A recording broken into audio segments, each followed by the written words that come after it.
하나님의 말씀 성경 봉독 예레미야 9장의 10절부터 16절입니다.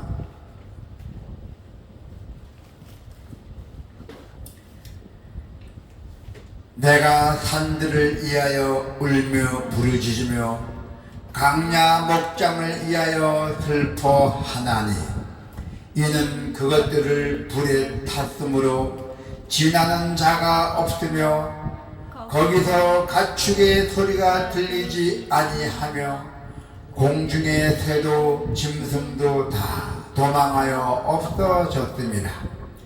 내가 예루살렘을 무더기로 만들며 승냥이 굴이 되게 하겠고 유다의 성읍들을 황폐하게 하여 주민이 얻게 하리라. 지혜가 있어서 이 일을 깨달을 만한 자가 누구며 여호와의 일의 말씀을 받아서 선포할 자가 누구인고 이 땅이 어찌하여 멸망하여 강야같이 불타서 지나가는 자가 없게 되었느냐. 여호와께서 말씀하시되 이는 그들이 내가 그들의 앞에 세운 나의 율법을 버리고 내 목소리를 순종하지 아니하며 그대로 행하지 아니하고 그 마음의 완악함을 따라 그 조상들이 자기에게 가르친 바알들을 따랐습니다. 그러므로 만군의 여호와 이스라엘의 하나님께서 이와 같이 말씀하시니라. 보라, 내가 그들 곧 이 백성에게 쑥을 먹이며 독한 물을 마시게 하고 그들과 그들의 조상이 알지 못하던 여러 나라 가운데 그들을 흩어버리고 진멸되기까지 그 뒤로 칼을 보내리라 하셨느니라. 아멘. 오늘 하나님의 말씀은 하나님께서 심판하시는 하나님. 여러분 절대 심판을 받아서는 안 됩니다. 심판하시는 하나님, 하나님을 향한 순종에 생명의 길이 있다고 말씀하고 있습니다. 오늘 예레미야는 불에 타 있는 성읍 도시, 사람도 짐승도 없는 산과 강야를 위해 애곡하며 지혜가 있어 이 일을 깨닫고 하나님의 말씀을 선포할 자가 누구인지 묻고 있습니다. 하나님의 저주 선언은, 저주는 약속, 계약을 불행할 때 종종 선언이 되었던 것입니다. 하나님께서 이제 이스라엘을 향하여 저주를 선언하셨어요. 이스라엘은 하나님의 절대적 사랑을 받아서 너희를 대장했는데, 많은 축복을 받아서 평안하게 살 대장이었는데, 이스라엘은 바알 불에게 부동이 되었던 것이요, 미신의 불이 되었던 것입니다. 예전에도 그런 적이 있었어요. 예전에도 이스라엘 바알에 부도되어 24,000명이나 죽었어요. 민수기에 보면 나와 있어요. 민수기 25장의 5절에서부터 9절에 보면은, 잠깐 민수기를 한번 볼까요?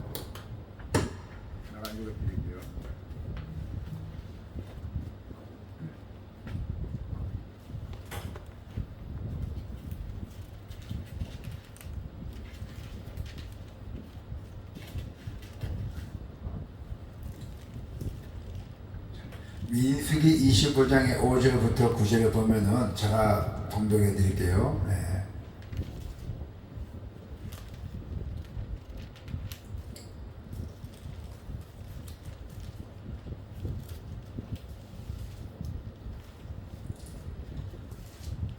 모세가 이스라엘 전판들에게 이르되 너희는 각각 바알불에게 가담한 사람들을 죽이라 하니라. 이스라엘 자손의 온 회중이 회막문에서 올 때 이스라엘 자손 한 사람이 모세와 온 회중의 눈앞에 미디안의 한 여인을 데리고 그의 형제에게 온지라. 제사장 아론의 손자 엘리야살의 아들 비느하스가 보고 회중 가운데서 일어나 손에 창을 들고 그의 이스라엘 남자를 따라 그의 막사에 들어가 이스라엘 남자와 그 여인의 배를 꿰뚫고서 두 사람을 죽이니 연병이 이스라엘 자손에게 그쳤더라. 그 연병으로 죽은 자가 24,000명이었더라고 나와 있습니다. 그래서 예전에도 이스라엘은 바알불에게 부속되었어요. 미신을 이방신을 믿어갖고 하나님과 약속을 깼잖아요. 그래서 24,000명이나 죽었습니다. 아무리 작은 계약이라도 아무리 작은 약속된 거라도 하나님 앞에서는 아주 크고 중요하다는 것입니다. 하나님의 저주 소녀는 최후 통첩이에요. 절대로 우리가 하나님께 심판받아서는 안 됩니다. 이제 더 이상 기회가 없다는 뜻입니다. 하나님의 저주 선언이 되면. 또한 그뿐입니까? 자손까지 담보로 하였어요. 자손까지. 얼마나 무섭습니까? 11절부터 14절 한번 볼까요? 11절부터 14절에 보니까 자손까지 담보로 잡았대요. 자, 내가 예루살렘을 무더기로 만들며 성량이 굴을 되게 하겠고 유다의 성읍들을 평평하게 주민이 없게 하리라. 지혜가 있어서 이 일을 깨달을 만한 자가 누구며 여호와의 입의 말씀을 받아서 선포할 자가 누구인고 이 땅이 어찌하여 멸망하여 강야같이 불타서 지나가는 자가 없겠느냐.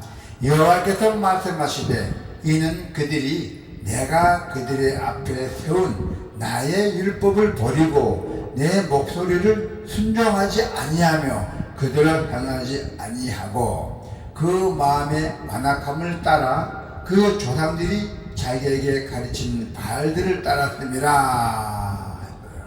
네. 그래서 아주 자손까지 담보를 하였던 것입니다. 이스라엘 백성이 우상처럼 가증하였다고 말씀하신 하나님께서는 철저히 파멸시키겠다고 선언하셨어요. 그래서 해산함이나 임신하는 것이 없겠다고 선포하셨잖아요. 예. 그리고 자식을 낳아 기를지라도 그 자식마저도 없애겠다고 선언했어요. 그래서 결국 하나님의 집에서 쫓겨나고 다시는 사랑받지 못한다고 선언하셨습니다. 네.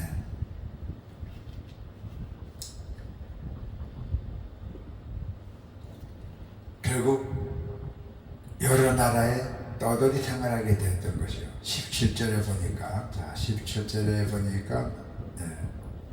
만군의 여호와께서 이와 같이 말씀하시되 너희는 잘 생각해보고 곡하는 부녀를 불러오며 또 사람을 보내 지혜로운 부녀를 불러오되. 예. 그래서 결국 여러 나라의 떠들이 생활하게 되었던 것입니다. 자식을 베지 못하게 되고 젖없는 어머니가 되는 그 저주 아래에 떨어진 자들을 여러 나라 가운데 흩어져 떠도는 신세가 되었다는 것이죠. 네.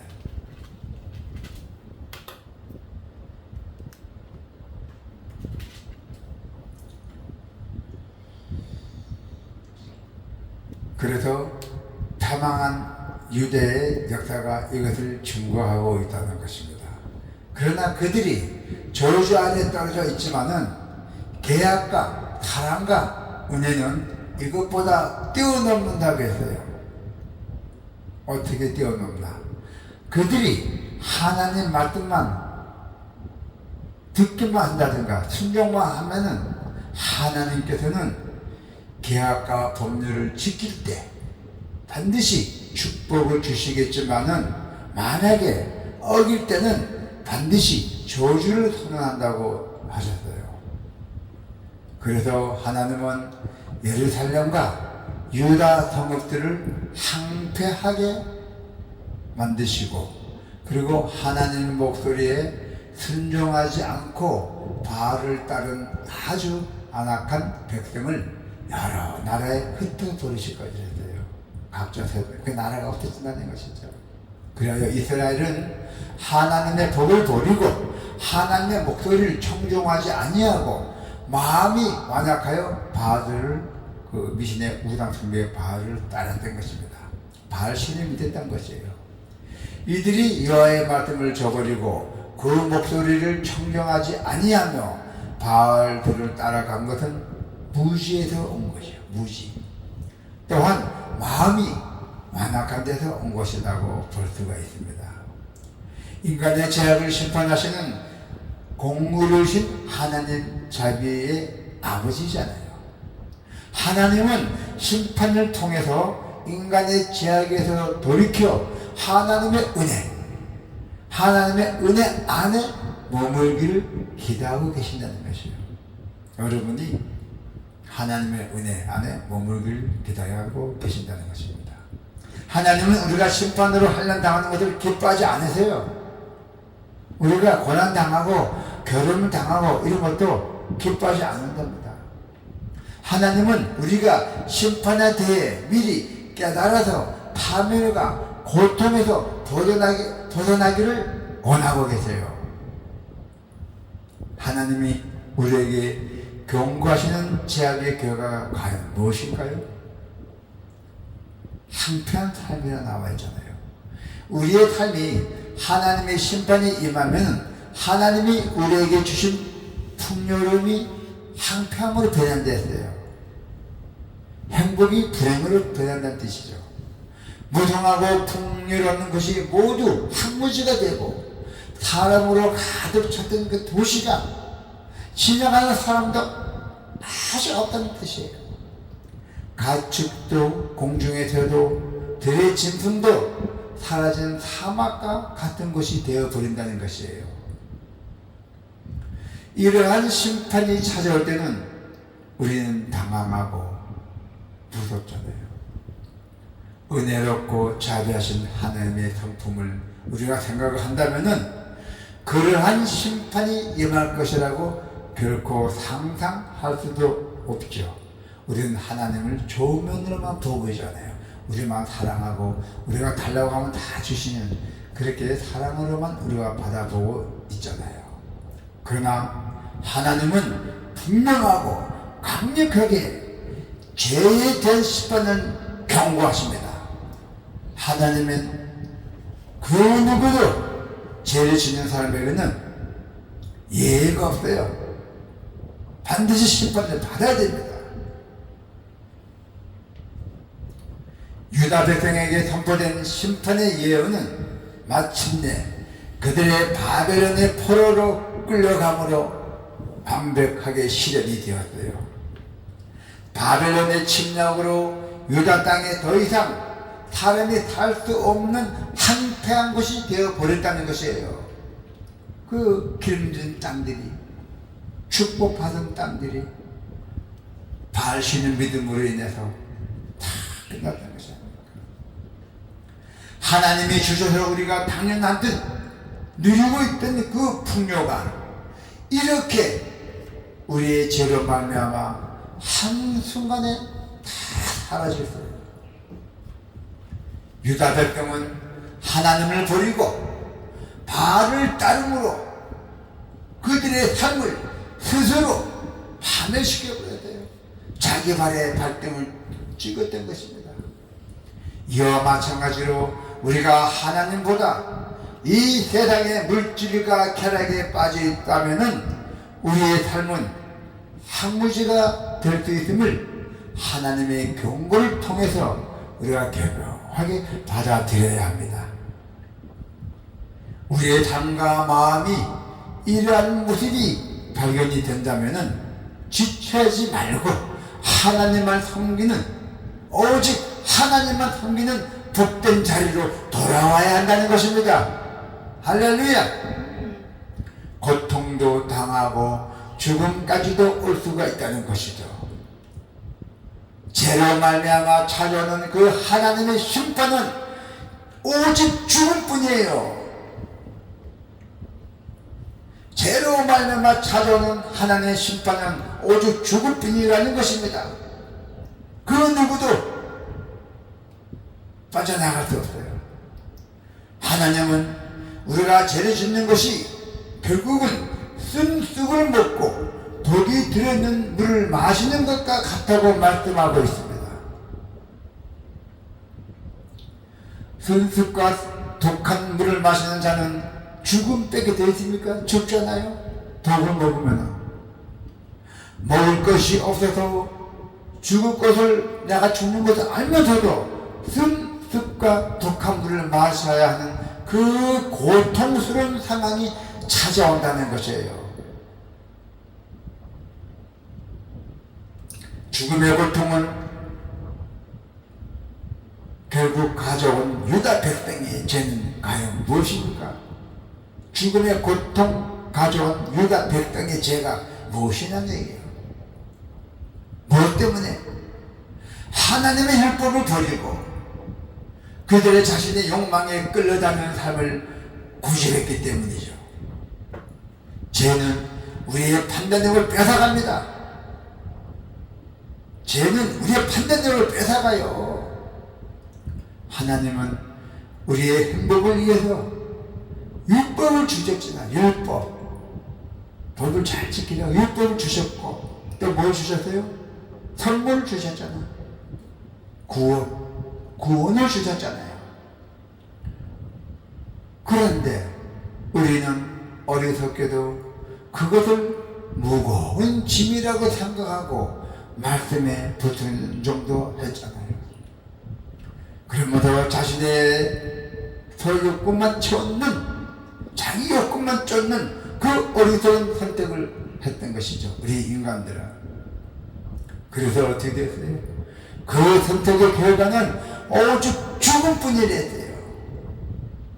우리는 많은 사람이 가는 넓은 길을 버리고 하나님의 말씀을 따라 좁은 길을 선택했잖아요. 구원의 길은 하나님의 길은 좁습니다. 우리는 하나님을 거역하고 하나님의 말씀을 버린 세상 속에 살고 있습니다. 하나님의 말씀은 절대로 우리는 잊어서는 안 됩니다. 또한 하나님의 말씀 받은 예레미야가 순종의 모범을 보인 것과 같이 말씀을 받은 우리도 세상을 깨우는 믿음의 분을 보여줘야 합니다. 하나님은 우리의 믿음을 사용을 하셔서 심판을 향해 달려가는 세상을 깨우시고 구원의 길로 돌아오도록 역사하실 것입니다. 할렐루야. 하나님은 죄악에 빠진 유다 백성에게 심판을 경고했죠. 그들이 저지른 우상 숭배와 하나님의 계명을 저버린 죄악 때문에 그들은 심판을 받게 되었습니다. 하나님이 주신 풍요한 생명의 땅이 황폐해지고 모든 살아있는 것이 죽음에 이르는 심판이 기다리고 있다는 것입니다. 회개하지 않는 유대인들은 하나님께 크게 벌하셨어요. 회개하라, 천국이 가까이 오너라. 그래도 끝까지 돌아서지 아니하고 회개하지 않는 자들에게는 하나님의 진노로 사망이 임하는 것이고, 하나님께서는 지금이라도 회개하고 돌아오기를 기다리는 분이십니다. 믿지 않습니까? 더디하신 하나님, 유대 민족만이 아니라 현재의 성도들도 하나님의 법을 버리면 이와 같은 심판을 받게 된다는 것입니다. 유다 백성의 이러한 죄악 중에서도 선지자 예레미야는 하나님만 의지하고 그 말씀에 순종했던 것입니다. 우리도 하나님의 말씀에 대한 그 확고한 믿음으로 순종의 길만 걷기를 축원합니다. 아멘.